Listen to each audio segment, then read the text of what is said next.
Um, this person was at the Moonlight Meditation in Sedona in September, and they're saying that as they gathered on the outdoor field, they encountered a very large beetle.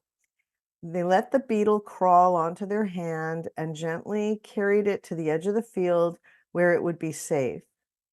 A couple of days later, on a flight home from Sedona, they thought about the beetle and wept. Even as typing this question, they felt deep love and communication for that being. Why does that happen? What can you say about that? Many times, both extraterrestrials and spirit guides and other spirit beings will use animals as messengers and go-betweens to deliver messages to the living.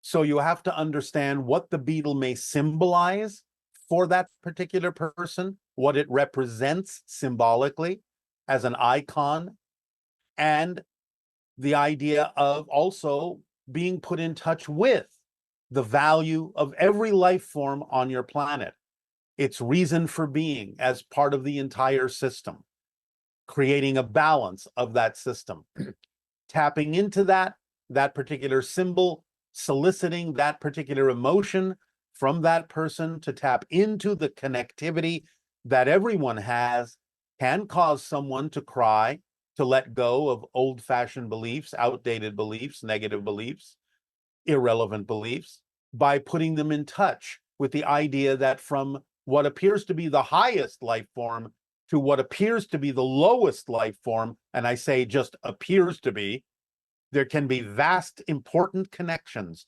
of love and purpose and understanding. It doesn't matter what the life form is. If it has a symbolic representation for that person and it means a certain thing to them through synchronicity, through being a messenger from spirit, then that person can be open to receiving those messages more easily by having had an encounter with a go-between animal that a spirit or an extraterrestrial may have used to deliver that energy, that vibration, or that message to them. Similarly, some people have such deep love and compassion for animals that even if they come across a dying mouse or a dying bird, they will take time to put it in a place where it can pass smoothly and quietly and not be alone. Is Yes. there any value in that, or what's the benefit of that kind of action? Well, again, animals come with unconditional love and lessons of the heart. So the idea is that animals in those situations can put you in touch with your heart vibration to elicit compassion from you and to allow for you to know how to help a being, whether it's an animal or not, transition into spirit gracefully, smoothly, lovingly, which is a benefit to them, which is soothing to them and soothing to the person that helps them. So it's a lesson of the heart, a lesson of a vibration that can be helpful and soothing and graceful and unconditionally loving to put you in touch with that energy, to allow you to express your compassion, not only for the animal, but for all living things on your planet. And is there such a thing as like having a bank account in a sense that when you do acts of kindness and you help animals like that or other people, that you build up a resource in a sense that ensures that you'll have a good life? Is there any connection between that idea? Well, yes, minimally, but that's kind of a human concept. You do learn from it, and you do learn how to choose things that are more vibrationally compatible with the idea of source, with the idea of love, which can allow you to experience more effortlessness in your life. I wouldn't necessarily put it in the way that that has been phrased in the sense of being bankable, but it's simply something that if you get used to it, there is a kind of momentum or inertia that can come with doing things in that more positive vibration that can make it easier for you to experience a flow in your life. So, in some sense, the concept has value, but in others, the terminology may not be completely accurate in the way it has been phrased.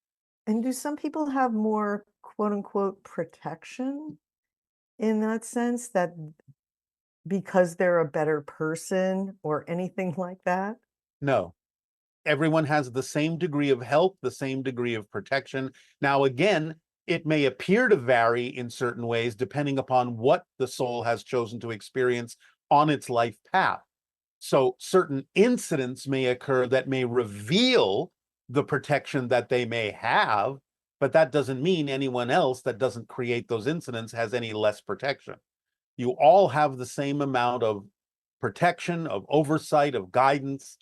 It's simply a matter of what it is that it needs to be used for on your life path as to whether it is revealed more blatantly or less blatantly as you live your life, as it unfolds. Okay, thank you.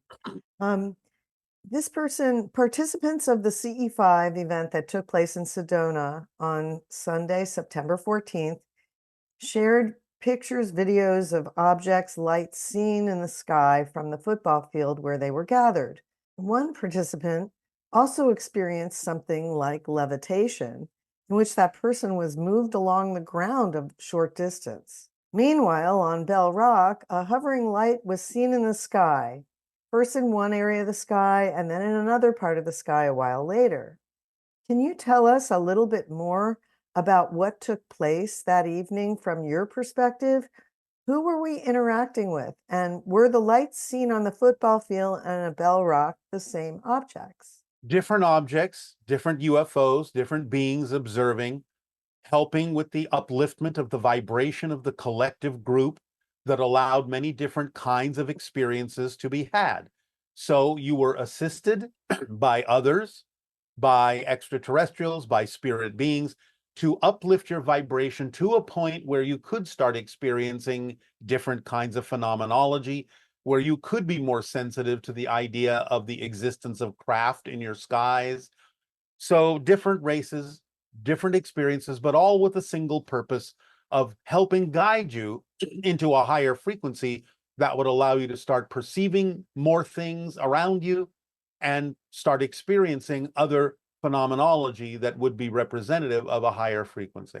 Training, in a sense, practicing, in a sense, to get used to that higher frequency and the things that can go with it, the things that can be experienced if you continue to operate on that higher frequency, and the things that can be perceived around you more commonly and more often if you continue to operate on that higher frequency. So again, I remind you that just even remembering what that felt like on that night will put you back into the same frequency, even if it doesn't feel the same, which it won't because you're a different person now, so it will feel different. That doesn't mean that when you remember what it felt like, you're not actually back in the same frequency.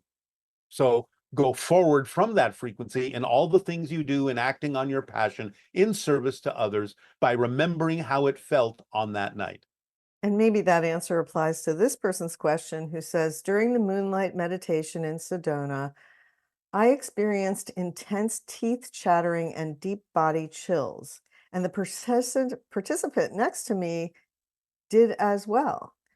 The following night, on September 14th at Bell Rock, I again felt the same full body chills. What could have caused this experience and what might it mean? It means you are shifting vibrations and it means you are in the presence of spirits. It's common for people to feel cold or chills in the presence of spirit reality. So you were much closer to the spirit vibration, and your body was translating that in the form of chills and other kinds of experiences.